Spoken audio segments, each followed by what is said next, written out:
Welcome to a self-published author's diary. I am Elodie Novodatsky. I write about first time, second chances, things that scare the crap out of me, and things that make me laugh out loud.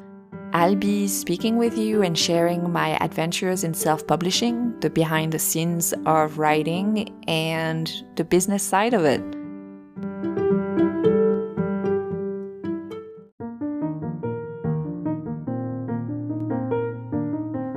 And before we get started today, a small message from our sponsor, Anchor. Thanks for listening. Hello, I'm recording this episode on Monday, March 28th, 2022. I guess I still have a couple of days to reach my March goals, but I already know there's one that might not make it. The English-Italian bilingual book needs a bit more work, and I still need to format quite a few pages, but who knows? As I said, I still have a couple more days to make it happen. Not related, I haven't watched Bridgerton Season 2 yet. I did start the first episode and I really enjoy it so far. But I also read spoilers about what's going to happen, so I know to expect changes from the book. That book is actually one of my favorites of the series. I love the banter between Anthony and Kate, so I'm looking forward to seeing what's going to happen, and I am keeping an open mind since I already know there's going to be those changes. Last week, I saw that a group of wonderful and very talented romance authors are releasing a romance anthology ebook to help raise funds for relief and human rights organizations working in Ukraine. Nightingale, an anthology for Ukraine, is a romance anthology with over 50 original, never-before-seen stories from best-selling authors. Nightingale is only available for a limited time, so one-click your copy before it's gone. So that anthology will release on April 5th.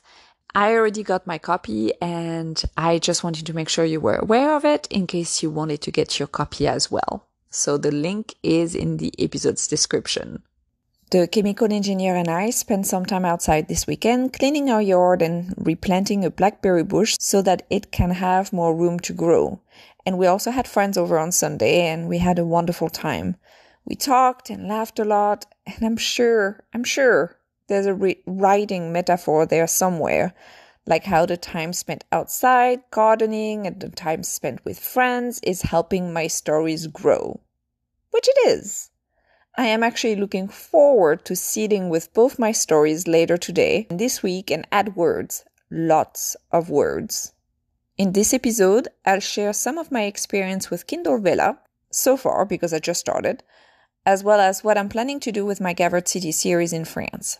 But before I do, I thought I'd let you know about some other Facebook groups that I find useful for writers, and a class I'm thinking of taking, as well as the upcoming Amazon Ads Challenge for authors, and a conference I applied to. When it comes to Facebook groups, I've mentioned the TikTok one several times, but I'm also in the 20 books to 50K groups, and I just asked to join the Wide for Win group because I think I'm going to move my Elodie Novodatsky books back wide and stay wide while building the pen name on Kindle Unlimited. I'm thinking of joining a Maryland Romance Writers meeting. I used to be a member of MRW, but since I decided to not renew my RWA membership last year, I can no longer be a member of MRW because you have to be a RWA member in order to be an MRW member. But they do open their meetings to non-members for a fee of $5, and on Wednesday, April 26th, the Maryland Romance Writers is hosting MRW April meeting, which is Waking Up Married with newsletter ninja Tammy Labrec. Do you want to learn how to get and keep non-organic newsletter subscribers? And this is the description of the meeting. Ideally, your newsletter subscribers will have a chance to get to know you and fall in love with your writing before joining your newsletter. But what happens when a reader ends up on your list after a giveaway, a newsletter swap, or advertising? It's a little like taking a trip to Vegas and waking up married. Learn how to navigate those early getting to know you days with your new subscriber with strategies and tips to help your new subscribers fall in love. I'm very much looking forward to this meeting and to learning a bit more about that particular aspect of the newsletter subscribers' engagement, which the term engagement for the Married in Vegas. And then if you're looking to learn more about Amazon ads for authors, Brian Cohen is hosting the 5-day challenge starting on April 13th. And I will add the link to the challenge. It's basically 5 days where he's teaching you how to set up your, I think he does start with setting up the account, but otherwise it goes into what you need to do for your ads, how many keywords you should have, and everything, and how to find those keywords, and what spend strategies or budget rather strategies you could have, and what to expect, and all those things. I've taken this challenge once, and then I signed up another time for it, but I did not take it. But I did find all the information useful, and it has helped me, especially when it comes to setting up with the keywords and everything else. And for the Amazon ad I'm currently running in the US, I am starting to see pages read from those ads. And in France, I'm still seeing some sales. So it has not doubled, or I think right now I'm kind of falling even, but I have a better grasp on what to do. And I applied for the Romance Author Mastermind Conference.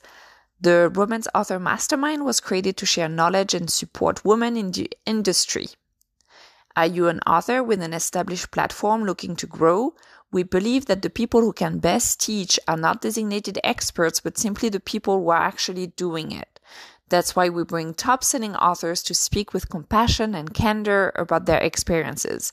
So I'm crossing my fingers I get an invitation, because you have to request an invitation and not everybody gets an invitation. I'm not sure about the cost of the Romance Author Mastermind right now, but I am happy that A, I remembered to request an invitation, B, I did it. So we'll see if I do get an invitation. But I remember last year feeling so disappointed that I had not even heard about it, because I felt like I was not up to date on everything that was happening in the romance world. And so I'm trying to be much better at it. All those links that I've just mentioned are again in this episode's descriptions. Now talking about Kindle Vella and starting to publish serialized fiction on Kindle Vella under a pen name. So why did I decide to do that? Number one, I love the rush of publishing, the endorphins of it, feeling like I've accomplished something. I mean, I write slow for some and I write fast for others, meaning that my publication schedule is faster than some, but slower than others. So I'm trying to self-publish 2 novels and 1 novella under my name this year. And I know I can do it, but this sometimes still feels so solitary. It's very different than having a project at work or a regular day job. And by having this additional structure of publishing 1 episode once a week, I write more and I get to publish weekly. So I do enjoy that aspect. I don't think all aspects of writing and self-publishing need to be fun or that they need to give me that rush of endorphins, because they do not. But, sometimes writing is grueling and sometimes it's tedious. But I do think that if I find a way to add one more component that might enable me to have one additional stream of income while also giving me the little rush of publishing, then why not? 2. I also like that it's stretching my writing muscle. I do not write the serialized fiction the same way I do one of my regular books. My chapters are shorter and it's much angstier and steamier than the books I publish under a real name. I enjoy writing that way and making sure I do keep the reader's attention. I think this will help me when it comes to revising my rom-com. 3, I do aim to add an additional source of income. I don't think the bonus structure is very transparent based on the Amazon pages. There are several components, but the weight of each component isn't entirely clear. So let me read you what the Amazon page is saying. All authors are eligible for a bonus based on customer activity, such as redemption of free and paid tokens, faves, and follows. Near the 15th of each month, we'll post the previous month's bonus amount in your Kindle Vella dashboard. We will pay your bonus with your total KDP payments approximately 60 days after the end of the month in which the bonus was earned. And again, that is not very descriptive about, okay, how many follows do you need? How many free and paid tokens do readers need to have used in order for you? Like, what exactly is the bonus structure? I am not entirely sure. So I will definitely keep you updated. 4. Once the story is complete and the last episode has been on Vella for 30 days, I can publish it on Kindle Unlimited, which is what I'm planning on doing. So I published my first 4 episodes last week and the 5th on Friday. My goal is to publish every Friday. The only marketing I've done so far are TikTok videos under the pen name. I've had one video get more than 800 views and receive about 40 likes. This one is actually being pushed again right now through the TikTok algorithm for some reason, which means some of my other ones do not seem to be getting a lot of views, but that one is being recycled, so I'm okay with that.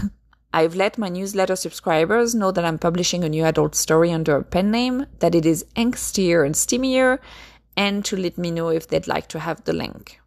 This isn't a pen name I'm trying to hide to the entire world. It is, however, a pen name that I'm trying to have an online presence for, which isn't linked to my real name. I've talked about pen names before, and I'll add at the end of this episode something short I posted on TikTok on 3 reasons why I regret not choosing a pen name. What I will add to that, though, is that having both a pen name and my author name seem to help me strike a balance so far.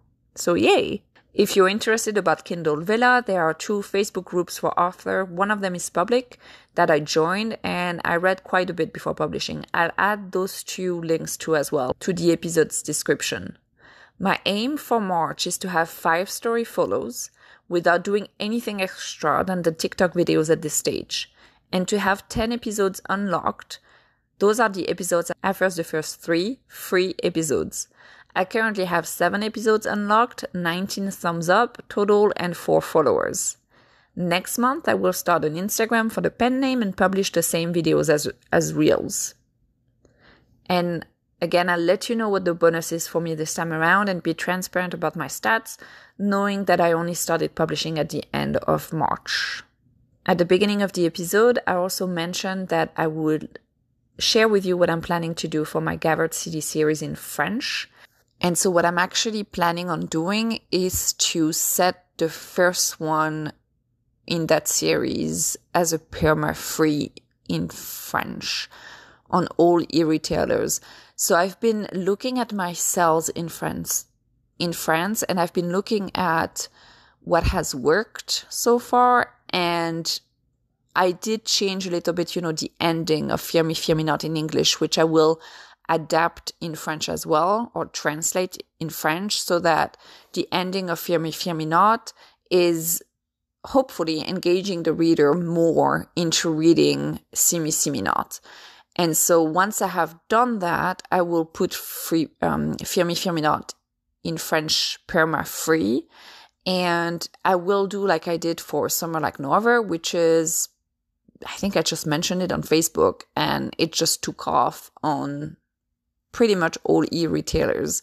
My profit on those books, because there is such a high read-through between the people who read it for free and the one who purchased the second book, makes it clear to me that for that particular story, the perma-free is working, because I don't need to do anything for it to work. It's just I set it as a perma-free, readers find it, and they keep on reading always second best.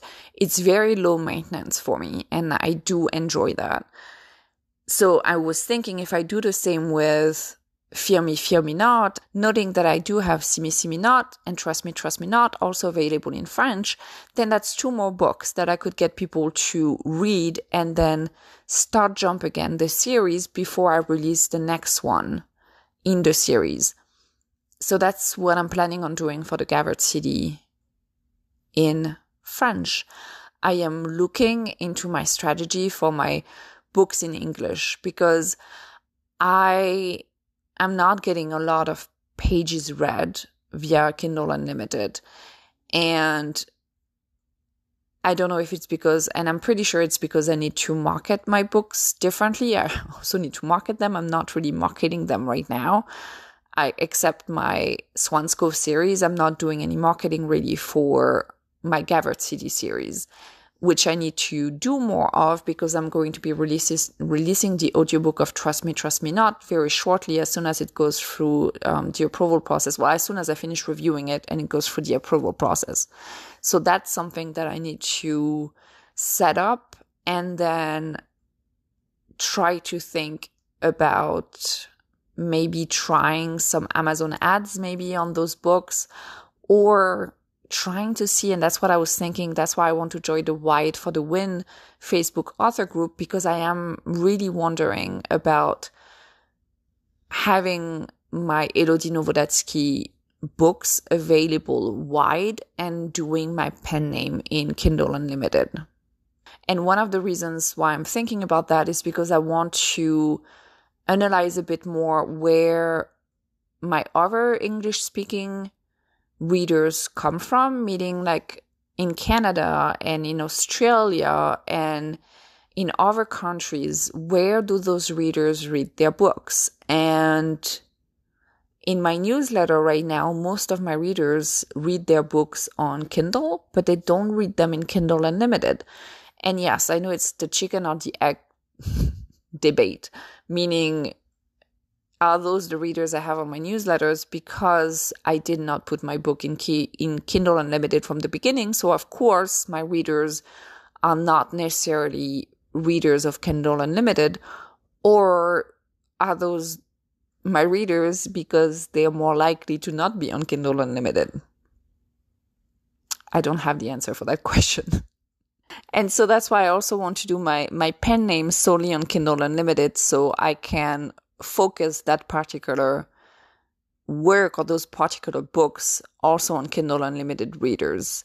And since I have a pretty big catalog otherwise, maybe those books I will put wide again. When it comes to the pen name, as mentioned earlier, here are the 3 reasons I regret not choosing a pen name when I first started self-publishing.